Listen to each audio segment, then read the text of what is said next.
So I'm trying this a different way. We're going to try this with recording on Zoom, because I think it might work better.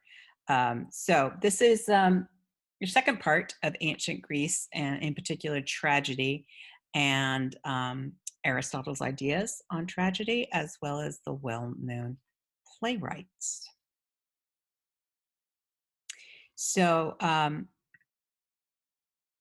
when we're talking about costumes, this is a little dodgy. There's not a whole lot of difference between costuming in Rome and costuming in Greece.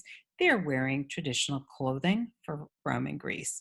In Greece, things are perhaps a little less wrapped up than they were in Rome. If you're looking at these two things, God knows what this thing is on her head. I don't know. But that's kind of what we're talking about beneath the mask. That's kind of thing we're talking about. So as time went on, costumes and masks got bigger, theaters got bigger. So what was being portrayed out to the audience needed to get bigger. These really high platform shoes, which are kind of fun to think about, like sandals with a real big wedgie bottom. Based on, and a lot of the evidence we have for this is based on vase paintings. So you're going to have a little assignment where you're going to look at some pictures of vase paintings, and you'll see how the evidence is, we just have what there are pictures of a lot of times to figure out what did it look like. Anyway, also in costuming, really important for comedy is this a phallus. Male characters always, I guess it's funny. Penises are funny, I guess. So if you ever see an image where you see a male character, especially an old man character, with a dangling phallus or an erect phallus, you know it's from a comedy or potentially a satyr play. Tragedies don't have that. Okay.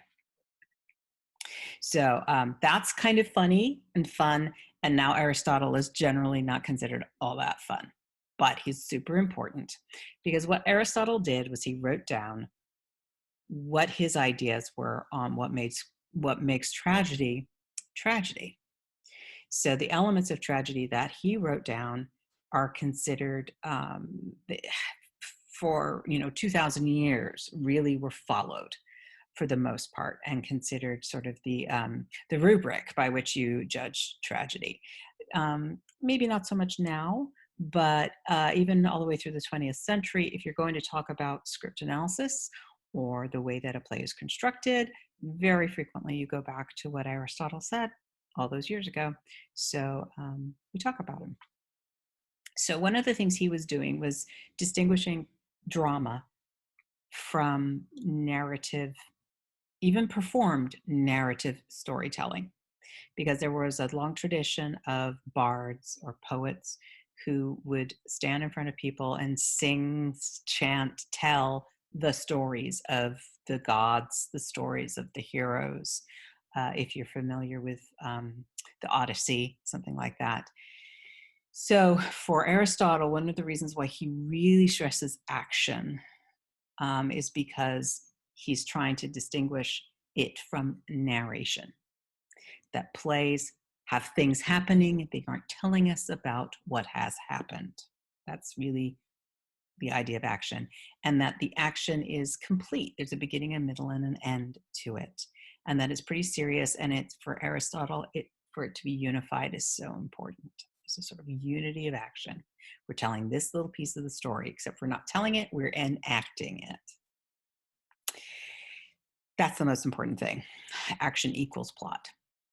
He also wants the language to be pleasant, literary, crafted. And then the word imitation. When we hear the word imitation, they'll say, oh, that's a pale imitation of something. For him, it means that that people are playing characters. You are imitating a character. You are taking on the character as an actor. And if you don't have people playing characters, you don't have a play. That's sort of the basic idea there. And I think we can all kind of agree that most of the time that is a quality of a play. Now, pity and fear, or catharsis down here. Catharsis is a word that has been thrown around with Aristotle a lot. He wants a tragedy to generate pity and fear. We assume he means in the audience. And that going through that emotional journey is going to bring you through a catharsis, which is sort of like a transformational, bring you out on the other side. It's kind of like having a really good cry. A lot of people feel, really good cry is cathartic.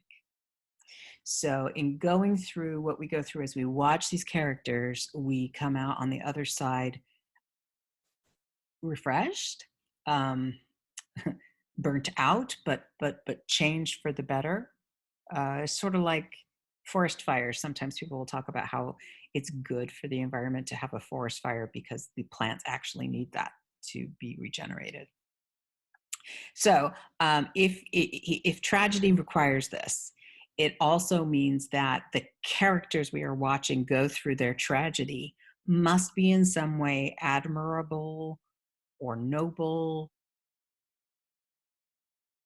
or aspirational. They cannot be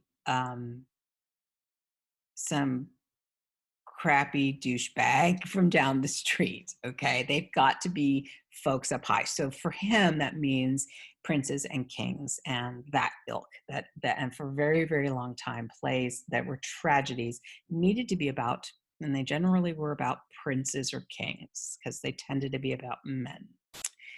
Um, Eventually we've moved past that, but that's one key element, but also that they're not inherently bad people. They might do wrong things, but they're not bad people. Otherwise, we wouldn't see their fall as being tragic. So action is super important to him, as is plot. And for him, and this plot is the order of events. It's what happens, and it's the order in which it happens. I could go on and on about that for hours. The order is not always in plays chronological, just like in any play. Um, if you find something out long after it happened, the finding out is the action, is the event. And so, even though it happened long ago, when you find out is really kind of what's important. And Aristotle did not like anything to be unnecessary or unbelievable. Like even though it might be sort of wow, didn't totally expect that, it still needs to be possible. So if somebody does terrible things and in the end some god swoops down on that crane and says it's okay, Aristotle wouldn't like that, because you've got to pay the price. There's got to be this feeling of completion where somebody pays a price.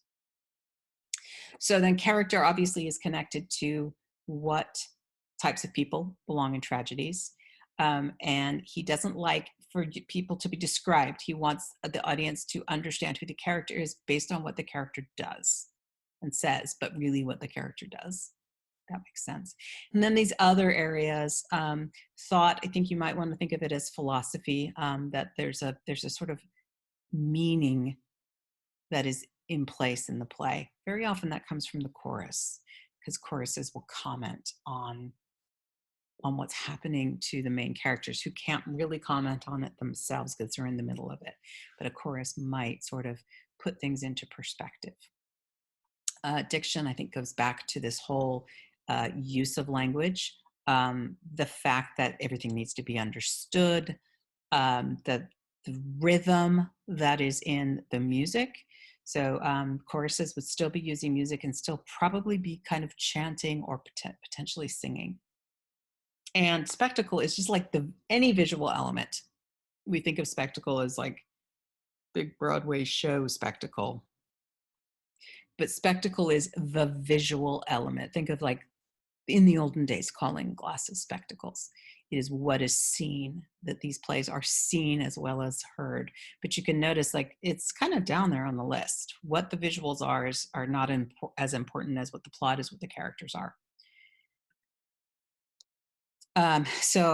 Additionally, for Aristotle, the best plots contain a reversal of fortune, and which obviously, if you're in a tragedy and you think, in order to fall, in order to come down and have your fall in a tragedy, you have to go up. Now, you might be just at the up at the beginning of the play, and then you're coming down, but the fortune needs to change for that main character. But it's better if the main character, protagonist, recognizes the fall, recognizes that they're responsible for the fall, recognizes whatever their mistakes are, because dramatically that's far better. It's much more interesting to see a character kind of go, oh my God, I brought this on myself, or whatever that is. So he wants to see recognition and reversal together as part of the plot.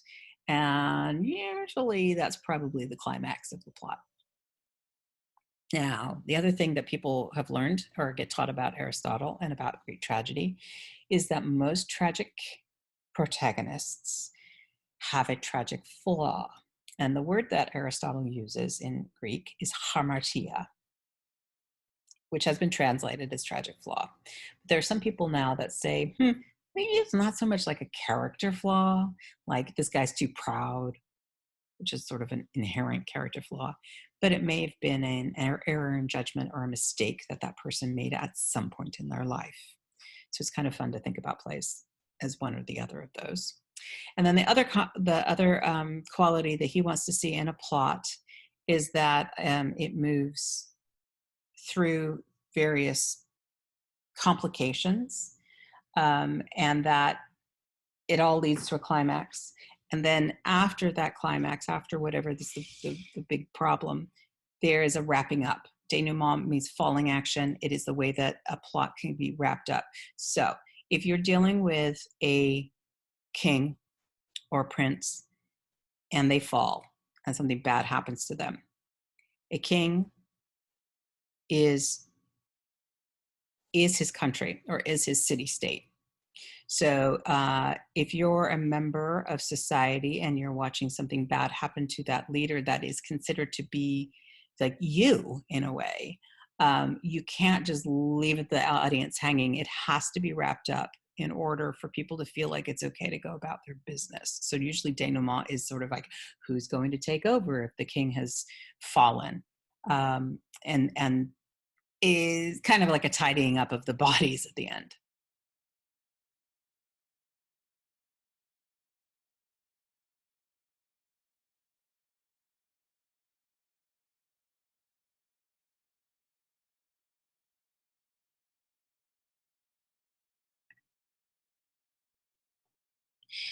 All right, so now we're going to talk about the main playwrights in Greek tragedy. And there are three that we're going to talk about. The first one is Aeschylus, and you can see his dates there. He is the earliest for what we have that has survived. Survival is always a huge issue. What survives? So the first one that we have that has written plays that survive is Aeschylus, and he is credited with giving with adding a second actor. So if Thespis had stepped out and started the tradition of an actor acting with a chorus, Aeschylus is given credit for adding a second actor. Hey, if we can have one, why can't we have a second? And then later on, he seems to have added more because Sophocles did it too. So Aeschylus's choruses are really pretty important, although he seems to have brought the numbers down to maybe around 24 people. And he likes his spectacles, his visuals. Remember that. For those of you who are going to read Agamemnon, it is written by Aeschylus. And I'm going to want you to be able to pay attention to where are the spectacles in the play. So this is also a fun little thing of like, how do we know this? He is credited with writing 90 plays. We have titles for 79, and 7 of them survive. How do we know he wrote 90 if we only have 79? Well, I'll let you muse about that. Hit pause and think about that. How would we know how many plays he wrote if we only have titles for 79? I'm not going to answer that. That's something you can talk about in the discussion board. So the other thing that Aeschylus did is, do you remember I said that the in the Dionysia festival, each playwright in the festival had a whole day, and he would put 3 tragedies in the play plus a satyr play. The only trilogy that we have that, and those 3 plays go together. The only trilogy we have that has survived, that were all meant to go together on one day, is the one written by Aeschylus that we have, which is referred to as the Oresteia, Orestes being the character that it's his story, and Agamemnon is the first play in the Oresteia. So the second big playwright, big tragedian, is Sophocles. He's probably the most famous, and that's in part because Aristotle loved him. So he's a little bit younger than Aeschylus, but their careers overlap. And he's the one that's credited with adding a 3rd actor, so you could have 3 different characters on stage at the same time, along with the chorus.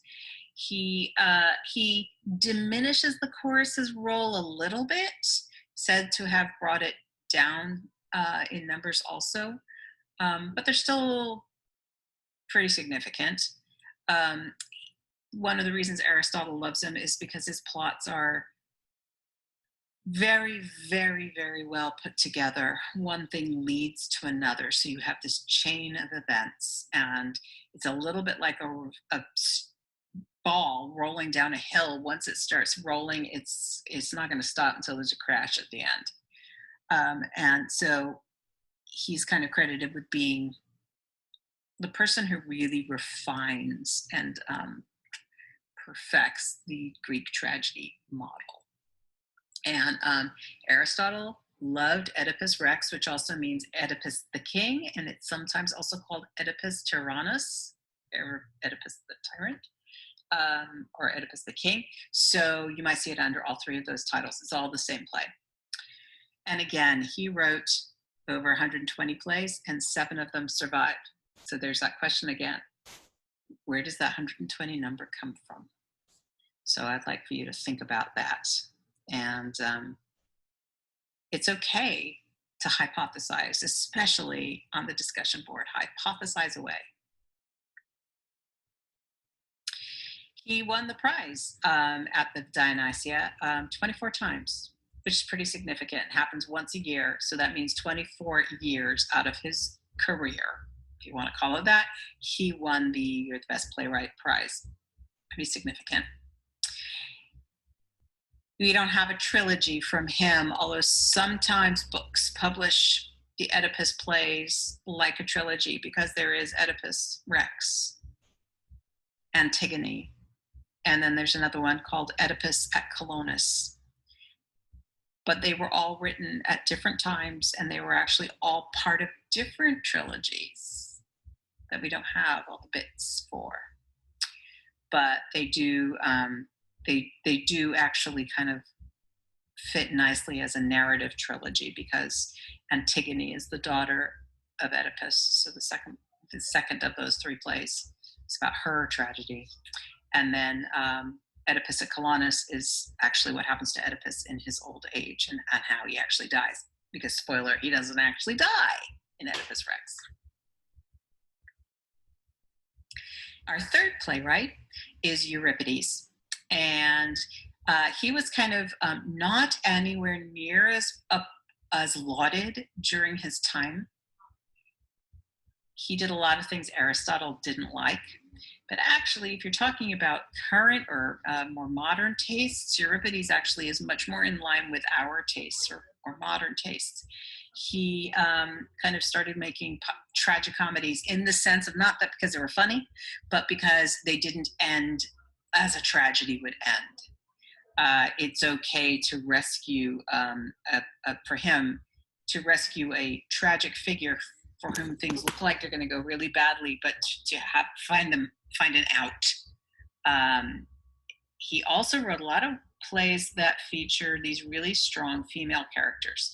Now, back in the day, those would have been played by men, but now they're kind of attractive for modern actors because it's a classical piece that gives you some really meaty roles for women. The chorus becomes even less important for him. For the play Medea, here's a strong woman who should die at the end, but actually gets reprieved because she's related to a god and he fixes everything for her. But the chorus are like a handful of women that are her friends. So they don't even really particularly feel that much like a chorus because it can be done with a couple, 2-3 people. Gods sometimes show up in Euripides plays and are very much like people. They're not very godlike. So his plays just seem to be a little less black and white as far as good, bad. So you did bad thing happened to you. They seem to probably be a little bit more like life is. And so that might be, one of the reasons why he has become more likely to be produced in college campuses, at colleges and stuff like that now. So those are the 3 playwrights, tragic playwrights of Greece that we have. Aeschylus is the first. His name starts with A, and he's the first, so that's great. And he also wrote Agamemnon, which starts with A, so there's a really nice mnemonic device for you. Sophocles sophisticated the genre, and Euripides is towards the end. There's another EE thing, towards the end of the genre. If you notice here, Euripides' date of death is about the same as Sophocles. So once again, you've got a really nice overlap between them. Sophocles lived a really long time. So they're kind of like generations that move the structure of drama forward.